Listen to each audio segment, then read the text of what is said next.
Assalamualaikum warahmatullahi wabarakatuh. Alhamdulillah, alhamdulillahillazi arsala rasulahu bil huda wa dinil haq liyuzhirahu 'alad dini kulli walau karihal musyrikun. Asyhadu an la ilaha illallah wahdahu la syarikalah wa asyhadu anna Muhammadan abduhu wa rasuluh la nabiyya ba'dah. Allahumma sholli wa sallim wa barik ala sayyidina Muhammad wa ala alihi wa ashabihi ajma'in. Bapak-bapak, ibu-ibu, saudara-saudara dan hadirin yang dimuliakan. Pertama dan terutama sekali, marilah kita bersyukur kehadirat Allah Subhanahu wa taala yang senantiasa melimpahkan rahmat dan karunia-Nya kepada kita semua. Salawat dan salam kita sampaikan kepada junjungan kita Nabi besar Muhammad sallallahu alaihi wasallam. Allahumma sholli ala Muhammad wa ala ali Muhammad. Bapak-bapak dan ibu-ibu hadirin yang dimuliakan Allah.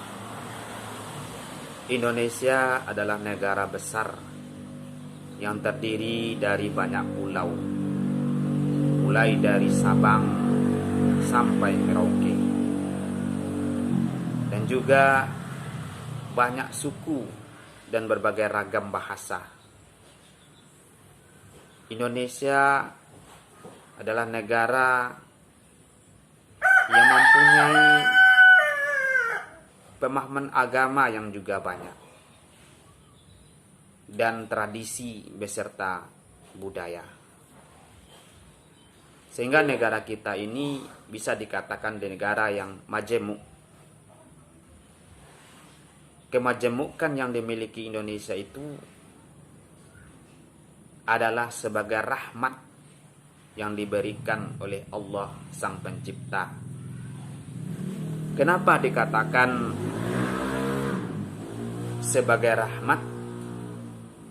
Karena dengan kemajemukan, dengan perbedaan-perbedaan, rakyatnya akan berusaha untuk berpikir bagaimana mencari titik temu dalam menyatukan prinsip-prinsip dalam keperbedaan tersebut, sehingga mereka bisa hidup berdampingan, hidup dengan aman, tentram, dan berbahagia.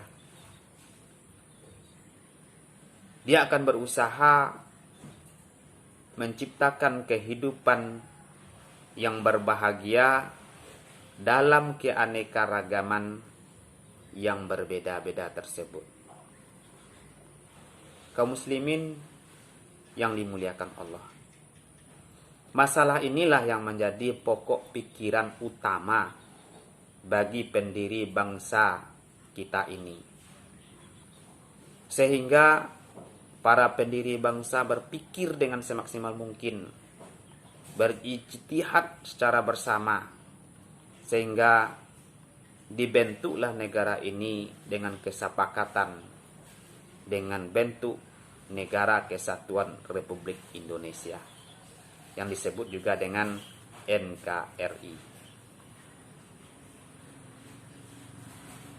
Kaum muslimin yang berbahagia, konsep inilah yang menurut sebagian besar pendiri bangsa ini diyakini bisa menjamin persatuan yang kuat dalam membangun negara ini. Sejarah telah membuktikan kepada kita semua, para penjajah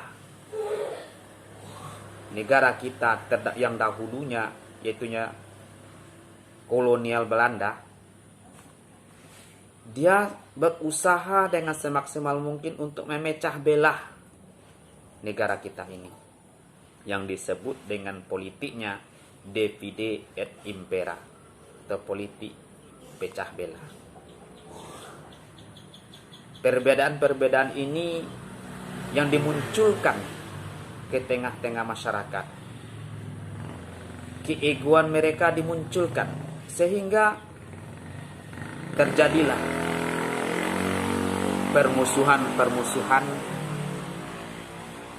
terjadilah pertengkaran, dan kita tidak bersatu, dan mudah sekali bagi mereka untuk menguasai negara kita. Akhirnya dengan persatuanlah bisa kolonial Belanda dikalahkan. Dengan persatuanlah kita bisa merdeka, membumi hanguskan penjajah dari negara kita ini. Hadirin yang dimuliakan Allah. Meskipun memiliki bentuk negara kesatuan, para pendiri bangsa sepakat bahwa untuk mengelola negara sebesar ini dan seluas serta semajemuk Indonesia ini sepatutnya dikelola dengan melibatkan peran serta daerah dalam pemberdayaan ekonomi, politik, dan sosial budaya sesuai dengan keragaman potensi daerah masing-masing dalam mewujudkan keberlangsungan dan keutuhan serta kejayaan bangsa. Maka diperlukan suatu konsep yang pokok yang bisa menjawab semua permasalahan-permasalahan yang terjadi di negara kita ini.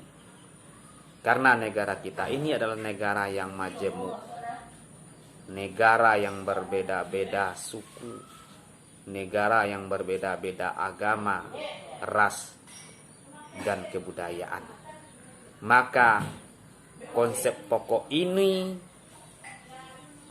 diramu oleh MPR kita yang disebut dengan 4 pilar MPR RI. Hadirin yang dimuliakan Allah. Apa yang dimaksud dengan 4 pilar MPR RI itu? Yaitu Pancasila sebagai ideologi dasar negara. Maksudnya, Pancasila sebagai ideologi dan dasar negara harus menjadi landasan pokok dan landasan fundamental bagi penyelenggaraan negara Indonesia ini. Yang kedua, Undang-Undang Dasar 1945 sebagai konstitusi negara. Apa yang dimaksud dengan Undang-Undang Dasar 1945 sebagai konstitusi negara? Adalah UUD 45 sebagai konstitusi negara, sebagai landasan konstitusi bangsa Indonesia yang menjadi hukum dasar dalam penyelenggaraan kehidupan berbangsa dan bernegara. Yang ketiga, NKRI adalah bentuk negara yang dipilih oleh pendiri bangsa karena keutuhan negara akan tetap terjaga hanya dengan persatuan. Yang keempat, Bhinneka Tunggal Ika adalah semboyan negara Indonesia yang berlatar belakang banyak suku, agama, ras, bahasa, dan budaya yang berbeda-beda, tetapi tetap satu sebagai bangsa Indonesia. Itulah makna dari 4 pilar MPR RI yang dapat kita sampaikan dalam kesempatan ini.